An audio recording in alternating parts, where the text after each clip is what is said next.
Hi,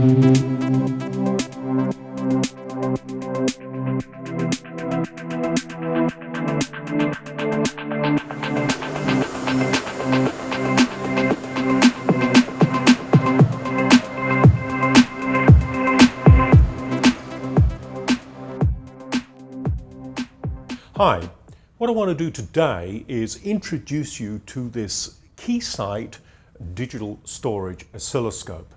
Now this guy is a little different perhaps to what you've experienced before because it actually has a signal generator contained within this same unit. So look, come a little bit closer and let's have a look at some of the features. As always, the key issue is how do you turn it on? All right, now you'll see at the bottom left corner here, there's this button here. This is the on button. So what we're going to do is we're going to kind of press this. We're going to turn this on. Now what will happen is it will go through a number of self-testing functions, and this may take a little while. Okay, self-test is now complete. Now you'll notice on this scope that we have 4 input channels. We have 1, 2, 3, and 4. Now we have a set of knobs up here. These guys are used to control the scale, that is really how many volts per division. These guys here are used to control the actual position of the trace on the screen over here. But we're going to come back to this in just a little bit. First thing I want to do though is I would like to sort of look at that signal generator. And so if I go over to here, you'll see that we have a little button there. It's called Wave Gen. Okay. Now if we press that button over there, this will now bring up a little menu here that will now allow us to really set up our signal generator for what we want it to be. All right, so looking at our first item on the menu there, we have waveform. At the moment it says sine, okay? This means that we have a sine wave. All right, let me press this button and you can see. All right, so you see the little menu then. I can scroll down this just by pressing this button. So here we go. I can simply scroll down like this, and here's a ramp, here's a pulse, and so on. Another way to actually scroll through that menu is to use this knob over here, and you can see that I can actually control what I want the output to be of that signal generator. So let's go back up and we'll say that yes, we want a sine wave. Okay, this second button over here allows us to set the frequency. So if I press this button here, you'll notice on my little menu, I've got frequency, frequency, fine. I'll press it again, doesn't stay there for very long. Okay, so if it's on frequency, this means a coarse adjustment of frequency. If it's on frequency fine, it means that I've got fine control of that frequency.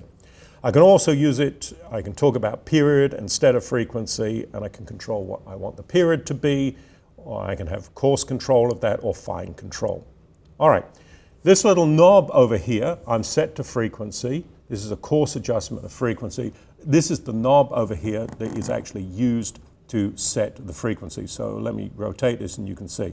There we go. So I can go up to, let's say there's what, 2 kilohertz, and I can continue on 3 kilohertz and so on. So let's go back to a position where we had, let's say 1 kilohertz. So we've set our signal generator to be a sine wave and have a frequency of 1 kilohertz.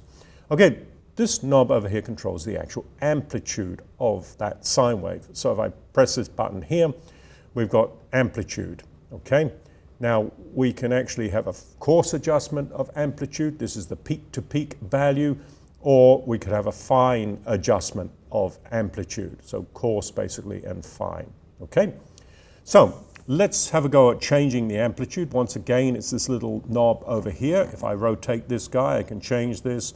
For example, there's 1.1, 1.19, 1.24, 1.3, and so on. So let's go back, and we'll go back to a 1 volt peak-to-peak setting over here. So bringing that on back.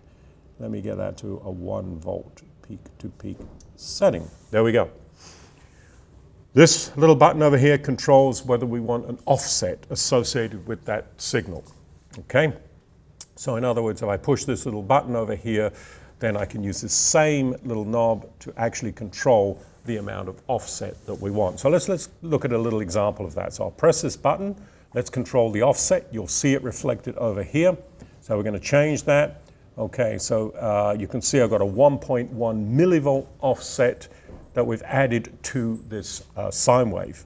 Okay, if I want to go back to a 0 offset, sure enough, I can use that little knob and I can rotate it around until I get a 0 over here. But a very quick way to do it is just press it once and I'm back to a 0 condition. So there I have basically my sine wave. Now let's think about how we're going to display this sine wave on the oscilloscope. Okay, if you look over here, all right, this output on our scope, if you can read here, it says gen out. This is the output of the signal generator. So what I'm going to do is I'm going to take a coaxial cable, I'm going to connect it to this point over here, this output, and then I'm going to bring that in and I'm going to feed it into channel 1 on the scope over here. All right, now we don't see anything at this point, okay, so let's see how we can observe that waveform. So if you notice over here, there's a button, it's got number 1. We're going to simply press that button like so. Now, lo and behold, you see the actual sine wave. Now this sine wave is due to this signal generator, okay? If I disconnect the generator, you'll see that this will go away. So let's just show you that real quick. All right, there it is. And then of course, reconnecting like so. Okay, let's have a look at the scale over here. Now, you'll notice, a little hard to see over here, but there's a grid pattern, okay? And you'll see all of these little faint squares. Now let's talk about the vertical direction, okay? If you look up here in the top left corner, you'll see number 1, because we're talking about channel number 1, and we see 200 millivolts. What that means is that each one of these little squares in the vertical direction is 200 millivolts. That's what our scale is set for. So if I look at my trace and I kind of do a rough quick estimate, the peak to peak, how many divisions do I actually have, or how many centimeters do I actually have? We've got what, a half here, then we've got 1, 2, 3, 4, and another half over here. So that's about 5 divisions that we've got, or 5 centimeters. So really the peak to peak value is approximately 5 times that number. 5 times 200 millivolts is what? It's about 1 volt peak to peak. All right, let's look now in the horizontal direction. In the horizontal direction, we're talking about time, okay? You'll notice there's a little number up here, okay? It says 500 microseconds per division, or 500 microseconds per centimeter. So what this means is, if I look across here horizontally from that point to that point, which is 1 centimeter or 1 division, we are really talking about what? We're talking about 500 microseconds. Now in a little bit, we'll look at how we can actually make more exact measurements of both amplitude and frequency. As I said before, this knob over here actually controls the scale in the vertical direction of channel 1, and then this knob really controls its position. Let's give you an example. Let me rotate this guy here and you can see. Right now we're currently set on 200 millivolts per division, so I'm rotating, and you can see I'll maybe move that to about, that's 410 millivolts per division. And of course you can see that actually reflected in the trace. Let me go back to the 200 millivolts per division. So there we are. This knob over here actually controls the position of the trace, as it were, on the screen. I'll show you an example of that. So here I am actually moving that, as you can see. All right, so let's go back to where we were before, which was here. Okay, whoops, yeah, there we go, there. Horizontally, this knob controls the scale, the horizontal scale. At the moment it's set on 500 microseconds per division. So let's rotate this guy and you can see that's 200 microseconds per division. Rotating again, 100 microseconds per division. Of course you do see it reflected in the actual trace itself. All right, what we want to do now is actually make a measurement of the amplitude and also the frequency of this sine wave, and we're going to use our cursors to do this. So if you go up over here under the word measure, you'll see there's a little button there and it's called cursor or cursors. We're going to press this. okay? That brings up a set of cursors. We have cursors that run in this direction that are basically used to measure the vertical dimension. And then we have these two cursors here, which are used for my time measurement. All right, this little knob that's just to the right of the cursor button is used to move the cursor. So let's see what happens here. Okay, so I'm moving this particular cursor here, and I'll move this guy all the way down to the bottom peak, pretty much like so. Okay, all right, I'm going to press this button, which will now allow me to select another cursor to move. I was actually moving what was called the Y2 cursor. Press it again. I'm now going to actually select the Y1 cursor, and I'm going to move that. As you can see, it is this cursor here. I'm now going to move that so that I actually move that up to the top peak, like so. Okay. All right. Now, if you look at a little measurement that we've got over here, okay, it says delta Y for channel 1. Okay, and so that is the difference, or that is the value, as it were, between these two cursors, which we're seeing that is indicated, or being indicated, as roughly about 1 volt, which is really what we would expect. All right, let's go ahead and make a time measurement, okay? I'm going to use this cursor here and this cursor here. So back to my little button here, I'm going to press it. I'm now going to select, let's say, the X1 cursor, press that. And now I can move this guy, and I'm going to set it right at the peak over here. All right, so there it is, set right at the peak. All right, press the button again. I'm now going to select the X2 cursor, which is this guy right here, and I'm going to move that guy until I actually am right at the peak, the second peak, right over here. All right. Now, I could look over here at this delta X, and this delta X now is actually being represented in hertz. And you'll see there, it's actually being represented as what? 1 kilohertz. And so really the frequency of this waveform is 1 kilohertz, which is what we would expect. That's how we set our signal generator up. Now that's all good. As soon as we attached the signal generator to channel number 1, we had a nice stable trace. It was triggered. So look, let's go mess a few things up.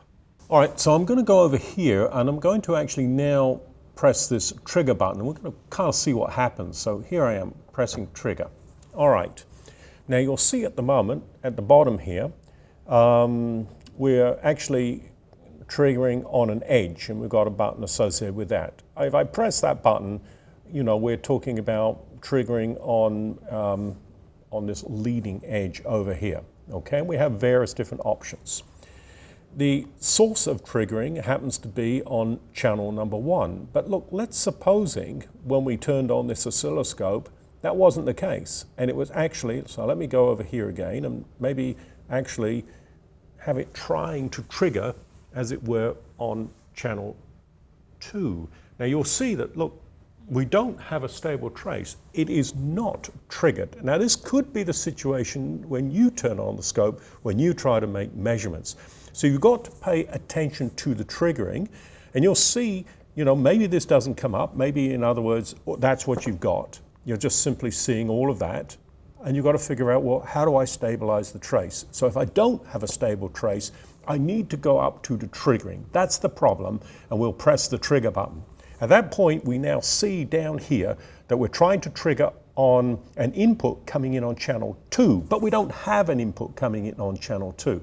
So we have to change this. In order to change this, we come down to this button over here, and we can actually scroll through if we choose, or alternatively, pressing that again, we can use this little knob over here, and we can actually go up and trigger on channel number 1, and therefore we get a nice stable trace. So something to pay attention to. Also, you might have a situation where you have a number of other input channels also being displayed. Let me show you. Perhaps we have channel 2, perhaps we also have channel 3, and perhaps we also have channel 4. okay? It may be a situation where we really don't need or don't want to use those other channels. Well, how do you turn them off? Well, you go over to the channel 2 button and you simply press it to select it and press it once again to turn it off. You go over to the channel 3 button, press it to select it, and then press it once again to turn it off. Finally, go over to the channel 4 button, press it to select it, and press it once again to actually turn it off. This is an introduction to this oscilloscope, and there are more features that we'll cover in another video. Look, I hope this helps, and look, the more you use it, the better you're going to understand it. So I'll see you next time.